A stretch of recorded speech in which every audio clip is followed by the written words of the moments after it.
What's up, everybody? It's Why We Live Horror. This is the 87th episode of this incarnation. I'm JWMaher, and that's Abby Brooks, and that's Aaron Brooks.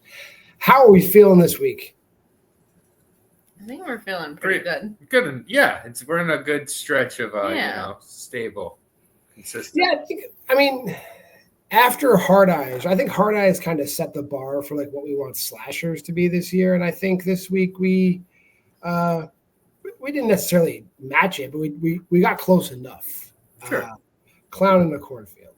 I think right up top, the trailer does give away like a couple of like cool moments in the movie, but it also like doesn't give away the twist of the movie, which I was pleasantly surprised about, which we'll get to when we get to spoilers. Like I said, slashers are back. This was good.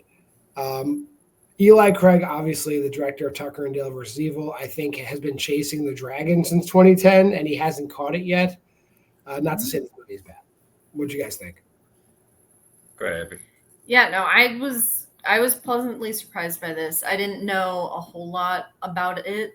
I had heard good things, though. It had good buzz coming out of whatever festival it premiered at. It's based on, I guess, a book series, which people in the horror community seem to really like. But yeah, again, I didn't really know much. Like, I didn't know if this was like a supernatural clown kind of thing, or like if it was a slasher type of clown movie. I didn't know. So I was really pleasantly surprised that this was really good. And I think it does enough to make it like creative and different enough from like, I don't know, your very, very basic slasher movie. Yeah, no, I was excited because of the director. I hadn't seen his other movie. I mean, he's only done one other movie, so like Chasing the Dragon of Tucker and Dale, like, you know, is a little rough. But, you know, I mean, I guess Lil Evil is not good, so I shouldn't look forward to that. It's fine. In whatever week of the challenge I put that at. Yeah, with this movie, I really did enjoy it. I thought it was like it was a throwback in a good way with like the Gen Z characters put into that like early 2000s slasher basically. And I think the way that, you know, some of the things are presented with some of the characters was done very well in this without bringing attention to it, which was like good to see. And I hope that just becomes kind of a norm with movies in general at this point. You know, I'm referring to a gay character and just like young gay characters just being presented and kind of moving on with it. I don't think that's even a spoiler. Just kidding. But, you know, either way, I like Friendo. I thought Friendo was a really cool look. I'll talk about the twists when we get to them and my different feeling on those. But overall, I think this was a good time. Yeah, I think just synopsis-wise, basically, there's this town in Missouri. It's like one of these Midwestern towns that has like one industry, and the industry in this town there was a corn industry that makes corn syrup, and this whole town has been built around one family, has like built a dynasty in this town. But within this town, there's also like a weird history of just like massacres happening for some reason, which it's kind of, that's not really a spoiler. It just is what happens. Like when you uncover the history of it, and the why is probably the spoiler. Before we get into spoilers, let's give some non-spoiler positive stuff. I liked a lot of the people that showed up in this movie. I was very happy to see Will Sasso. Like when he showed up, I was like, oh fuck, Will Sasso. Like he's always cool to see. Kevin Durant shows up in this movie. Not as much as I'd like to see Kevin Durant, but he's good. And I don't know any of these young actors, but like none of them were like bad.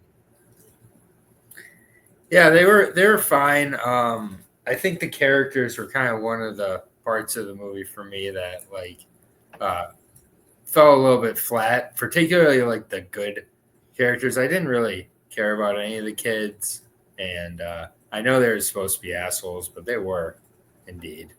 So yeah, like they were, and again, I don't want to keep saying there's things I want to talk, but with like a trope that they keep going back to with the group of kids, it did get a little bit it wore a little bit thin for me because of how much they had to rely on it. But yeah, I would say and I guess we can talk some spoilers. Yeah. So the whole trope is that these kids make like viral videos around the fact that there is like a history of like people getting killed in this town. They make like fake slasher commercials, I guess, for the town. And it's like, yeah, I'm with you, Aaron. Like, that's not realistic. Like, it wouldn't get any traction whatsoever. And it's not only like it's not realistic, but it's like relied on to get so deep into this movie of like before they're like, oh, we're surrounded by clowns, like type of thing. That like if it was just the playing with the head and not realizing that they were playing with a human head for however long they didn't realize they were. Yeah, she says it's corn syrup, but there's blood all over her face. Also like just touching a heavy human head. Like I've never held a head, but I would assume it would feel different then. But I have tasted corn syrup and I have tasted blood, and they taste nothing the same. They're not the same taste. Yeah, but it's just like so often within the group, within the community, it's like, oh, there's just pranks going on. Like this is just a prank, like, and it's just, so like for me, like it doesn't ruin the movie. It's more of a nitpick, but it like also is like something on a rewatch that probably maybe would take away from it a little bit. Also with Kevin Durant, it was kind of the with what's his name from Thanksgiving, Patrick Dempsey. Yeah, Patrick Dempsey. He's here for a reason. Like Kevin Durant was here for a reason, then disappeared. I kind of knew he was going to be some part of the bad plot by the end of the movie, and he ends up being in Joker makeup for some reason. I would have a lot of questions about the motives of this entire killing community. Is Kevin Durant like borderline wasted in this movie? He is kind of, right. Like he's kind of borderline. Like they missed the boat with Kevin Durant. I think. Yeah, he is. He's very over the top, as are most of the adults by the end of the movie. but like he just disappears for almost the whole movie, and he disappears at the end of the movie too. Spoiler alert. Yes. So I guess the main twist, which I really appreciated, because I really can't think of any other movies that do this off the top of my head. Like most slashers in formula are like whodunit. Like there's still a whodunit aspect. Like every Scream movie is like a whodunit, and this movie presents itself as a whodunit. And then when the reveal happens, it's like, well, who isn't doing it? Because there isn't one friendo. It's not a cult, but it's a phalanx of friendos. There's like dozens of them, which is like the big reveal. I'll kick it over to Abby. Yeah, I mean, I didn't mind that. I mean, I thought it was kind of a neat little twist, having multiple killer. Basically, everybody felt like it was a killer. Every adult in this movie felt like they were. It's reverse Children of the Corn. Basically. Yeah. But you kind of know that this is happening like throughout the entire like first half of the movie. Literally every adult that these teens run into is absolutely terrible to them, and just like, they just seem like terrible people for no reason. So it's just at that point when every single like older person was just terrible to these teens, I was like, okay, probably there's something going on here. I think even at one point the main girl says like, all of the old people are trying to kill us or something like, or I don't know. Like she said it like hypothetically, but like turns out to be true in the end. So I found that a little bit predictable, but I do like the twist that it's like, it's all these people. It's not just one. And I know there have been movies where there's been multiple killers, but this just felt different because it's just it's beyond multiple killers in this movie. It's a whole community. Yeah, the whole like I guess motive is like, right. And they lay it out historically pretty clean. It's like every 30 years there's like a generational culture war, and this town has just murdered those people, like hobos in the 30s, hippies in the 60s, burnouts in the 90s, and these Zoomers in the 2020s. You have to fucking go. And Friendo is there to kill them. So I mean, it's neat enough that I can buy it. It's Midwestern Somar. Yeah, Midwestern Somar. That's exactly what Clown in a Cornfield is. I think Aaron, you'll probably agree. There wasn't any like bad CGI, and all the practical effects were. They didn't try to do anything crazy, but everything they did worked. They had like full on chainsaws and like impalings, and like it's all clean. I think this practical team brought it. But again, having seen Tucker and Dale versus Evil, it's the same effects. It's the same exact kills sort of throughout this movie.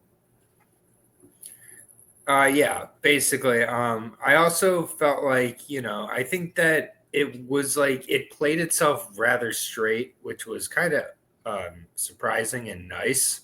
Like to see, I think it's part of why it works so well. Like I think if this was just like constantly like looking at, kind of breaking the fourth wall in ways and just like over meta-ing itself, like I just don't think that would have been very clever. I don't think it would have been effective. And it was like playing it straight while not taking itself too serious at the same time.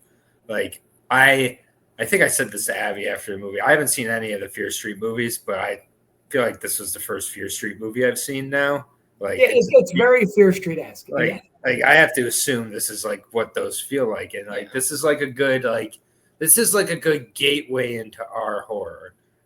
For somebody, I think this would be a perfect. I'm sure the books are good too. I'd be interested to see what sequels are like as well. I think if they just went back in time, that'd be really cool. If they just kept doing that, I'm sure they won't because that like doesn't get the money of like making a continuing story for them. Like I'm sure they're not going to do a 90s story and a 60s story and a 30s story. Imagine all those if that's what they end up doing with their series. I don't know what the book series is about though, but at first I forgot Kevin Durant's character gets smashed by his son at the end of the movie. Like I'm kind of confused why he wanted to kill his son. So what happened with his sister / Kevin Durant's daughter? Like, and why did she died? And he was there when it happened. I think he just let her drive drunk or something. Like basically, like he blames the son for. Well, I mean, the son is gay, so like, I'm sure that bothers him in the Midwest. But then, like he basically like the wrong kid died. It's the wrong kid died. The wrong kid died. Yeah, pretty much. Okay. All right. But yeah, like it has its flaws, but it's a tight movie. Within the lore it sets up, it doesn't violate any of its own rules. I didn't see anything to complain about. Like it's fun. Is it hard eyes fun? No, but it's fun. Yes. And any last comments before we jump to the ratings? No, I mean I agree with all of that. I mean I was expecting this to be a little bit funnier, especially because I thought Tucker and Dale. I've only seen it like once or twice, but I remember it being quite funny. So I was expecting to laugh a little bit more in this. Again, not like complaining a whole lot about it. I just thought it was going to be funnier. And even comparing it to something like Hard Eyes, I think Hard Eyes is a lot funnier than this too. But it is still fun. Yeah, Tucker and Dale just has the benefit of having like those leads, like Alan Tudyk and Tyler Labine, like they're geniuses. Like I mean, they're absent from this movie. Like it's very hard to say like I'm going to go toe to toe with Alan Tudyk. It's not going to happen. Mm-hmm. Yeah. But hey, that's it. Let's check. Let me drop back this spoiler tag and we'll go to the ratings.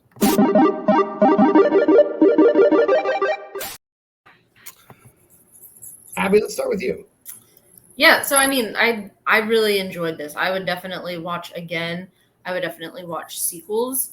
I do kind of like Aaron's idea of like going back in time and like seeing some of the past generations in this town again. I don't know if that's something that they ever do in the books or whatever. But yeah, no, I think this is definitely worth a watch. I think it's a solid, fun slasher movie that it's not boring at all. So I gave it a 3.5. All right. Aaron? Yeah, I believe we're just in the middle of some real solid movies.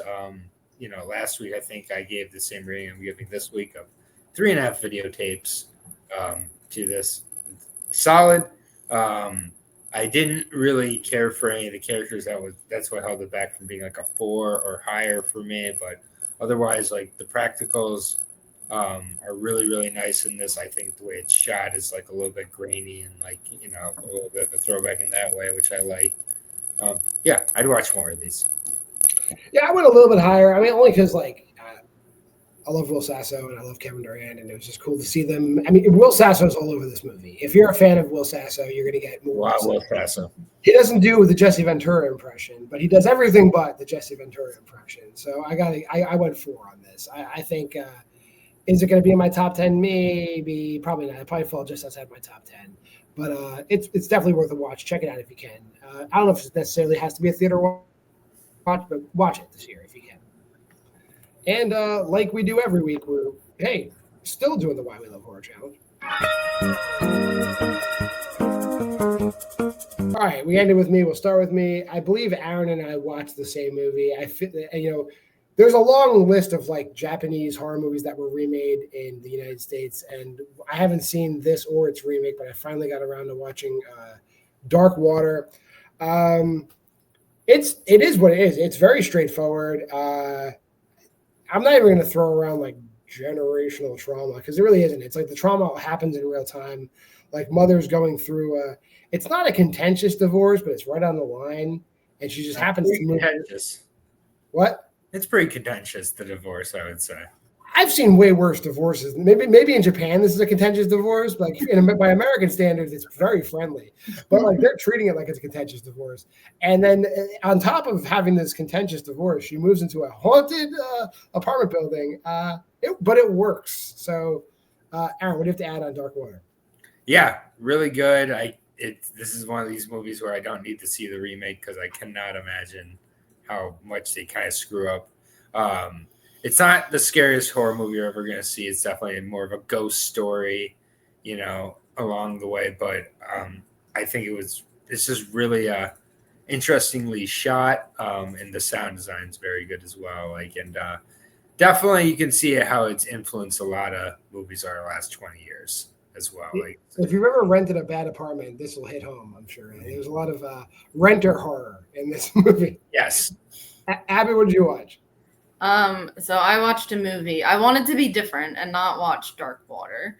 So I decided to watch a movie called Chat Room. It came out in 2010. It is very not good. It's very smelly. Every British person that you've heard of is in this movie, along with Aaron Taylor Johnson. I thought it. Actually, in the very beginning, it seemed like it was a kind of cool concept. They're in a chat room, and all of the people, you see them together in the room together talking, and then you see them typing on their computer. I thought that was kind of cool, but then it's not a cool movie. It's weird. It's very weird. And there's claymation in it at one point. At 2 points. Yeah, at 2 points. Bad claymation too. On a scale of 1 to Divinity, how is the oh god, yeah, 2. Yeah, don't even. Yeah, I wouldn't recommend this. It's also not an Asian language. It's a very British. So that's kind of confusing too. So I don't know. I would not recommend this movie. Yeah, Daniel Kaluuya's in it. It's on YouTube if you want to watch it. So it's where all the great movies say. Actually, there's a lot of good movies on YouTube. If you search YouTube, you're gonna find some good movies, especially older. But yeah, I watched it as well with her. Hideo Nakata has lost his fastball. That'll do it for this week. If you made this far in the video, like, comment, subscribe, share. Go to the Facebook group at Why We Love Horror. And I forgot to throw up the banner for the Why We Love Horror Challenge on Letterboxd. We're right there.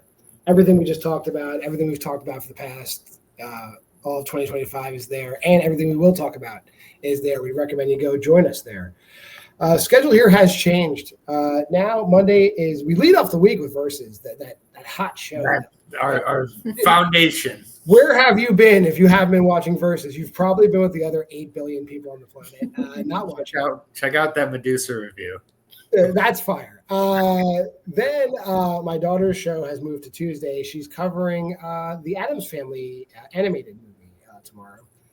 And Wednesday, Aaron will be back doing Aaron Unwinds with the fifth main installment of Evil Bong. My sixth one of these. Not counting the Evil Bong Ginger Dead Man crossover, the fifth mainstream movie he'll be covering. Yes. And then every Friday we cap off the week with Why We Love Horror Trivia. You'll be getting your number one contenders match this week. Shannon Briggs takes on Dylan Banthine to maybe face Abby. I don't know. We'll see what happens. Who's going to make it? I don't know. But until next week, I am John Maher, and that's Abby Brooks and Aaron Brooks, and we'll see you on Why We Love Horror. The next time when it'll be next week. It could be tomorrow. I don't know. Whenever a movie comes out, because we're giving you what you want. We're giving you real time shit. See ya.